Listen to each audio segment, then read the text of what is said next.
Hello and welcome to City Scene, the TV program about your city government. We're at Greenville Fire Rescue today talking about it's the peak of hurricane season. We forgot to get prepared. We're fortunate we haven't had a hurricane yet, but as soon as I say that, I'm sure something will brew in the tropics. So let's get prepared right now. Let's prepare Mackenzie Cox, who's always prepared. How are you, Mackenzie? Good, Steve. How are you doing today? I'm doing very well, thanks. Thanks for coming out here, and I noticed you've already brought your preparation box here. I did. This is something that's good for any family to have. You can have versions of this that have more stuff in it, less, but there's a couple key things I would like to go through with you today that's important to have. Okay, now this is not just for hurricanes though you're talking about. It's good to have this for any kind of natural disaster, any kind of emergency. Any type of emergency preparedness you can have this for, depending on your needs that you may have around your house. Okay, well let's go ahead and dig right on in and see what you got in here. Well, awesome. All right, so first thing I'd like to say is that if you do build one of these, put it somewhere safe in your house. Sometimes the attic may not be the best place for it. Put it somewhere in a central location that would be safe. Some of the things that we have in here, your basic hurricane tracking chart. A lot of TV stations will do this nowadays for you, but they're kind of nice to have around, especially if you lose power. People can use their radios and be able to track the hurricane. And you can just guess and play games with it. You can. It's kind of like Battleship. Remember Battleship? There you go. Yeah. You sunk my Battleship. That's right. You sunk my Outer Banks. That'll be horrible. That'd be a bad day. Yeah. In here, I have some non-perishable foods. Water, which is always good to have. Bottled. You can either have smaller bottles like that. You got the big one here. You got the big one here. This is what makes my hurricane preparedness kit nice and heavy. You got a use-by date on it, though. You got to make sure you're looking out for that, though, every year, right? Yes, yes. Okay. We're not going to look at that date. Yeah. We probably have to boil that water because it's out of date, right? That's okay.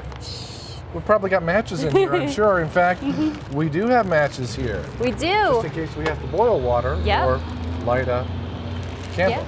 Now you'll see in here is this one. This is one that I use when I go out and teach this program. So you'll see that I have Monopoly money. Right. Monopoly money is probably not exactly what you want to have, but cash is a good thing to have on hand, especially some of these storms we have, we may lose electricity for a long amount of time.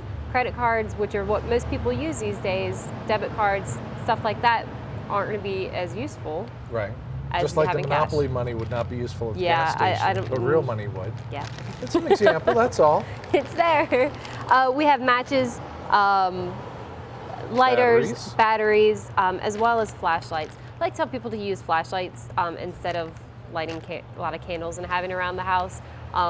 Again, complacency. If we are without power anywhere in the city, sometimes emergency calls can go up, and we like to try to keep people to be as fire safe as possible. You know, sometimes you don't mean to, but you got a candle going and somebody knocks it over.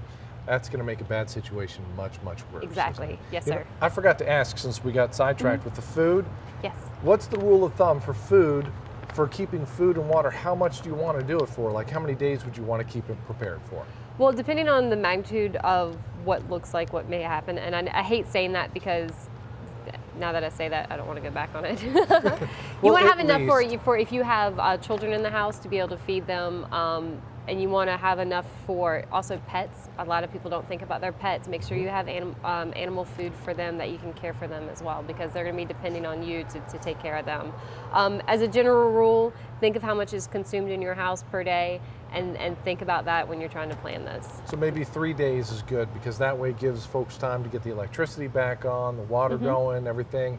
And if after 3 days you probably are going to need to get someplace else, Red Cross, or they'll be busing in. Exactly. Well, yes. Like that's when you start having your national emergency preparedness people are going to come out and start helping you. Okay. What else you got in here? I have a small kit with first aid stuff in it.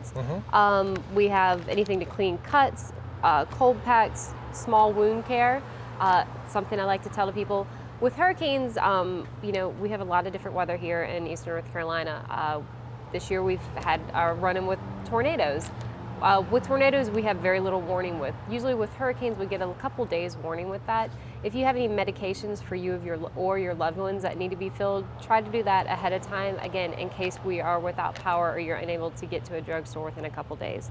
But so medications, first aid kits, Band-Aids, all those good little things. Hand sanitizer is another good one. Another great one, especially if you don't have running water. Yep. That's awesome. Obvious. It's always nice to have toilet paper. And plenty of it, too. Yeah, just want to, put stuff in there. Okay. And I have these in here for kids. We are kind of a technology-based nation these days, and a lot of children. Cell phone's going to die out. The iPod's going to die out. The Kindle's going to die out after a little while. No TV, and parents are going to have enough things going on inside the house that the last thing they want to worry about is having screaming kids. So have some board games. I think I have an Alf doll in here, Sudoku. Doesn't necessarily have to be these, but stuff that you can keep little hands busy with. Also great if you have to get to a shelter or have to get out, so you're not going to have the normal stuff you'd have sitting around the house. You got something to keep everyone busy. Exactly, yes sir. Okay. We got laminated paper. That's we good. do. That's that's usually taped on the side. Get a kit, make a plan. You can see Not something important for you to take, obviously, but good for us to have. Some other things to think about in preparing for the storm. If you have your vehicle, make sure that it's in good running condition. Make sure the belts, tires, and everything are in good condition, because that's going to be your main way to prepare for the storm. Also, if you need to evacuate, and then afterwards clean up, you're going to be using your vehicle quite a lot. Try to keep a full tank of gas in there, because you don't want to get stuck in a situation where you're looking for gasoline. Because we'd hate to think of ever being a shortage of that, since we're very dependent on it. But make sure that you do have a full fuel tank. Now I notice you don't have bread, milk, other stuff, because everyone likes to go out at the last second and grab that off the store yes, shelves. Especially snowstorms. It's amazing. You can't go buy that anywhere. You just said snowstorm. I know it's September and October now, but store shelves are going to clear out. It's going to happen. The word's just going to spread. That's Fire right. department said. That's right.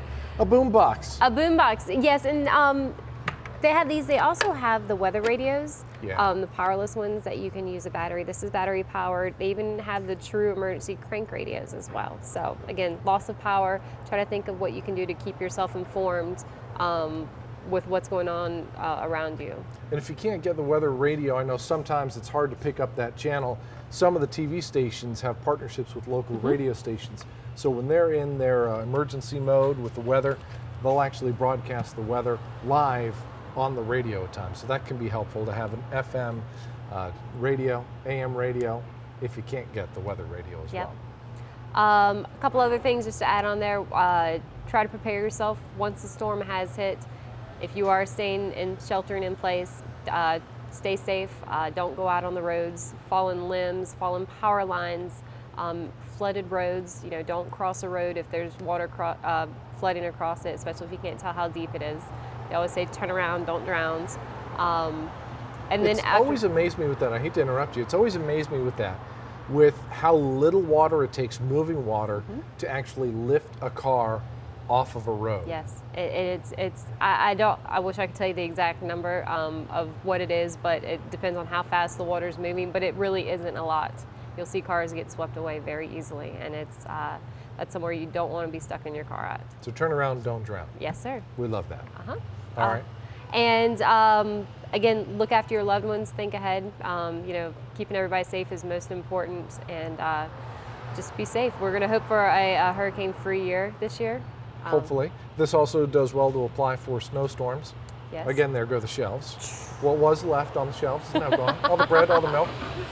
What was in here, we didn't really mention, but you had in here medications. And you mentioned pets. Critical to make sure you got a plan for your pets, especially if you do have to evacuate. You got to have a place to put your pets. Yes. Because not every shelter will take pets. Not every shelter will take pets. It used to be that if you had to be evacuated, especially if it were by the Red Cross or something like that, that they would make you leave your pets at home. Since some of the past events with hurricanes, they've now started trying to open up shelters to where some of them can have pets. Don't rely on that, but it's not as prevalent now to where they're just going to say, leave your dog at home, because that's a family member to most people. Just make sure you got a plan to care for your pets. Exactly. Think ahead. Think of what's coming, what can happen.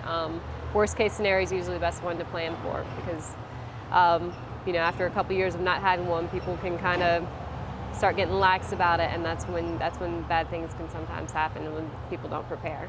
Okay, now getting into October, obviously, Fire Prevention Month or Fire Prevention Safety Month, not so obvious to me. What is it? All right, so Fire Prevention Week started with the Great Chicago Fire. Right. We it actually starts October 5th and goes through October 11th. The actual Great Chicago Fire was on October 9th. So for the week of that, we call it Fire Prevention Week. Here in the city, we are very lucky to have a fire safety clown team. They get to go to each elementary school. They also go to a lot of daycares and go and teach the children about fire safety. So it kind of stretches into Fire Prevention Month. You're correct on there. We spend all of October going around and teaching about fire safety. It's important enough for us that we need more than just a week. Yeah, we take the whole month. We take the whole month. Yeah. But that's good. We get to reach a whole lot of people. A lot of kids really look forward to this who have seen it before. I know that they can also watch it on the local GTV channel. So. That's right, GTV9. We carry it all the time every morning. Watch it. It's good. That's right. You don't have to clear out the shelves of bread and milk for that one. You can watch it on your own. So, it's something we look forward to all year. It's a very busy time for us, but we get to get out in the community and talk to a lot of people and pass that message on of safety to all our young pretty much community members. And a lot of that information you guys have on your website, I imagine, for making your exit drills in the home. Edith, good job. Edith plan. See, he's good at this. Blame Matt McMahon for teaching me about that 9 years ago. So I still have my Edith. There you go. We do that. You also you do cooking safety, things like that. Do you guys still do the puppets too? We don't do the puppets. We really focus in on this clown show. On the clowns. Yeah, we focus on the clowns. Clowns are way more effective. They are, and people really do love them. The message this year is working smoke alarms save lives. So that's what we're really working smoke alarm. Well, if it had a battery, it would be a working smoke alarm. This is an example of what not to do. Don't have a smoke alarm without the battery in Exactly. it, right? You want to have one that's a working smoke alarm that has a battery in it. We try to get people to get a habit of checking their smoke alarm once a month and changing the batteries once a year. Good times to do that is maybe when the time changes, when kids go back to school, Christmas time, birthdays, but if you can check it once a month and change the battery once a year in it. Scooby-Doo's birthday. There you go. Scooby-Doo's birthday is another really good one. That's right. I don't know. Squirt knows. I could ask him. I'll let you know on that one. I'm pretty sure he knows that. They even have smoke alarms now that most of the ones that you can purchase have. It's the 10-year ones, aren't they? have a 10-year battery in them. Yeah. So you actually, they take away that, that the one battery that we never had, those 9 volts. They're making those so it's actually integrated into it, and it's very similar to the cell phone batteries, but it uses such a small amount of power to run that it actually will last 10 years. There's no more of this changing your batteries. See, I'm so used to changing the battery, I'd be afraid after 10 years I'd forget the thing was even there. Yeah. And I'd forget to change out the whole smoke detector then. That would be my problem. It's a great technology.